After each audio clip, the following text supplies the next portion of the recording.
千万别在新加坡点燃那根烟，因为代价不仅是倾家荡产，甚至可能是皮开肉绽的鞭刑。最近，当香港高喊出最高罚款5万加监禁，当上海开始严打油烟，全世界都在疯狂抄新加坡的控烟作业，但很多人对新加坡的认知还停留在只是个爱罚款的严厉国家，大错特错。新加坡政府就像个操碎心的爹，但他手里拿的根本不是教鞭，而是一个冷酷无情的精密计算器。新加坡的控烟从来不是为了什么虚无缥缈的环保，或者单纯劝你善良、注意健康，这是一场由精英政府主导的冷血的成本控制与财政保卫战。今天，阿明带你硬核拆解新加坡模式的底层逻辑，看看这个国家是如何通过物理隔绝、财务断粮和视觉羞辱，玩出一场细思极恐却又极其高效的社会实验。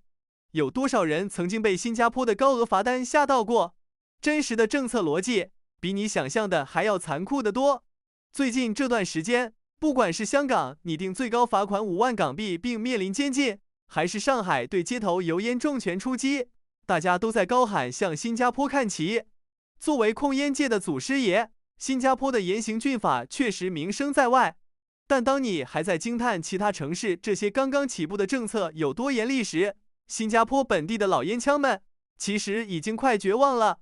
因为当别人还在学怎么罚款的时候，新加坡已经悄悄进入了下一个层级。就在不久前，新加坡政府释放了一个极其冷酷的信号：2026年，新加坡的烟草税将面临再一次的大幅上调，涨幅预计高达20%。为什么全世界都在疯狂抄新加坡？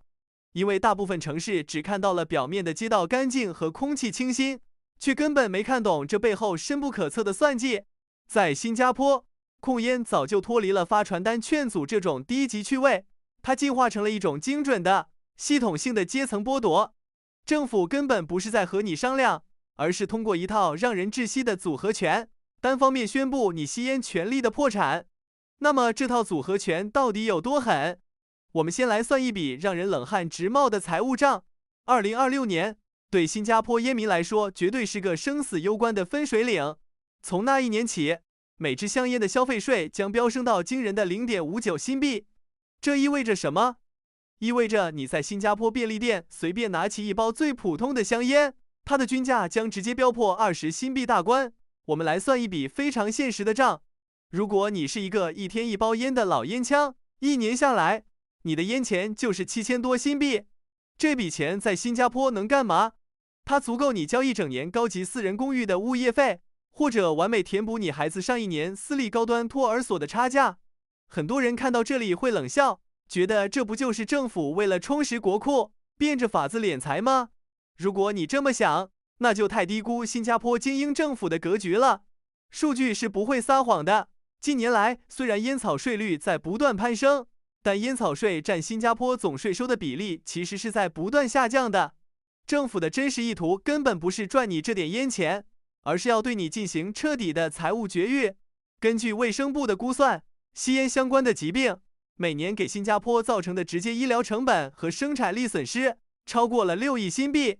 政府手里拿着计算器算得清清楚楚，它就是在用极高的价格杠杆，强行逼迫中低收入群体在抽烟和吃饭之间做残酷的单选题。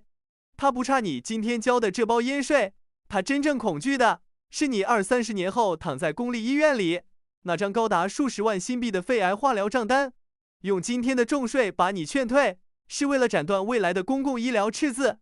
如果说把烟价拉高到20新币是财务断粮，那么遍布全岛的4.9万个禁烟区就是一场彻头彻尾的空间圈禁与视觉羞辱。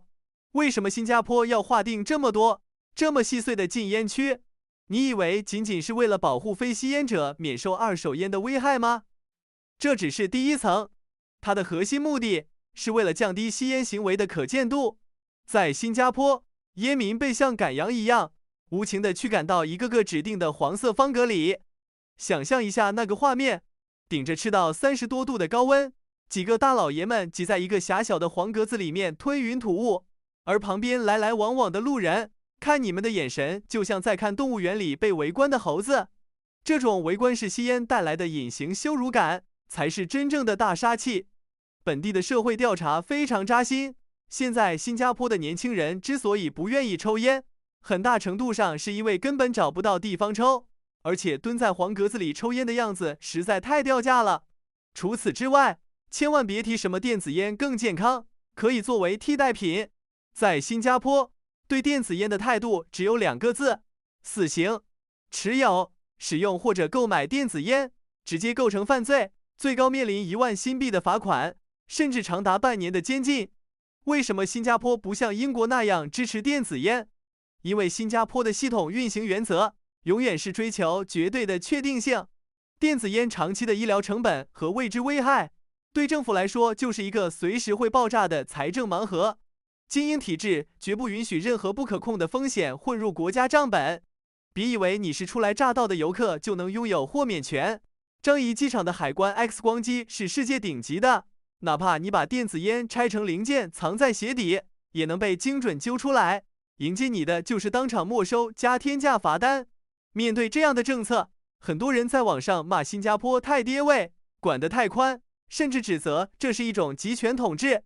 但作为长期观察新加坡政策的阿明，今天必须要告诉你一个极其反直觉的真相：这种剥夺式的、冷酷无情的控烟手段，恰恰是这个国家对普通人最硬核、最底层的保护。你必须深刻理解新加坡的生存底色，这是一个连日常饮用的淡水都需要进口的岛国。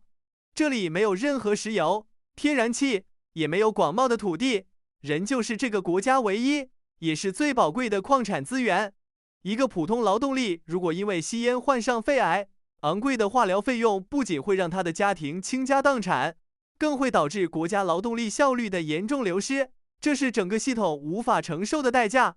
新加坡的社会福利闭环设计的极其精妙且现实，政府会通过公积金给你提供住房补贴，通过保健储蓄为你提供基础的医疗保底，但这所有福利的前提是你必须争气地、健康地活着，持续为社会创造价值。这套由顶尖精英设计的系统绝不养闲人，更绝对不会为个人主观上的作死行为买单。在这个国家，你当然可以选择抽烟的自由，但请记住，新加坡的自由是有明确标价的。如果你非要无视警告坚持抽烟，那么这套系统就会展现出它最冷酷的一面，通过高昂到离谱的烟草税和无处不在的天价罚单，把你未来可能消耗的公共医疗补贴提前从你的口袋里连本带利的掏得干干净净。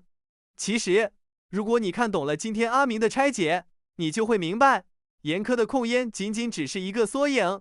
从给超市里所有饮料强制分级的糖税，到不断加码、逼近极限的烟草税，新加坡正在大步流星地步入一个史无前例的全面健康干预时代。晚知道真的不如早知道。如果你打算长期留在新加坡工作、生活，或者正在研究这里的社会规则，你就必须彻底看透这套精英设计的残酷与温情。它从来不会强制绑架你的自由，但它会给你所有的错误选择标上一个你根本承担不起的毁灭性价格。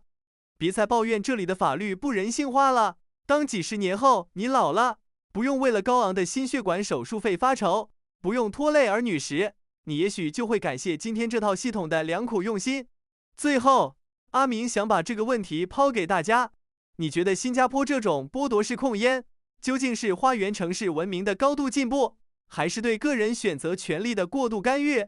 如果规定每抽1包烟都要多付2新币的健康损耗费给政府，你会痛下决心选择戒烟吗？欢迎在评论区告诉我你的真实想法，我们一起探讨。如果你觉得这期视频对你有启发，别忘了点赞、订阅阿明的频道，你的支持是我持续输出的最大动力。我们下期深度拆解，不见不散。